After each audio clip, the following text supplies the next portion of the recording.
Hey everyone, today I'm diving into President Trump's latest move, tariffs on Canada and Mexico.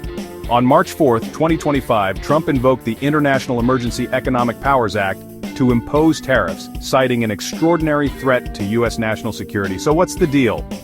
The White House claims that Canada and Mexico aren't doing enough to stop the flow of fentanyl and other illicit drugs into the U.S. Mexico, in particular, is accused of harboring drug cartels like the Sinaloa and Jalisco cartels, which are responsible for a whopping 97% of fentanyl seizures at the U.S.-Mexico border. And it's not just Mexico. Canada's involvement is growing too. The fact sheet points out that Mexican cartels are now running fentanyl labs in Canada, leading to a rise in fentanyl seizures at the northern border. But wait, there's more. The administration also ties the drug crisis to illegal immigration, claiming over 10 million illegal aliens attempted to enter the U.S. under Biden's policies, straining schools, wages, hospitals, and more.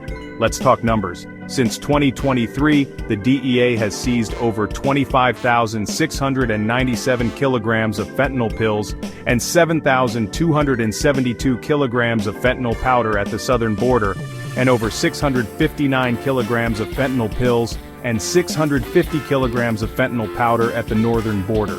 Fentanyl has been the leading cause of drug overdose deaths since 2021. This isn't new for Trump. Remember, he promised these tariffs back in November 2024 and has a history of using economic tactics to tackle the opioid crisis. So what do you think? Is this the right move? Drop your thoughts in the comments. Until next time, stay informed.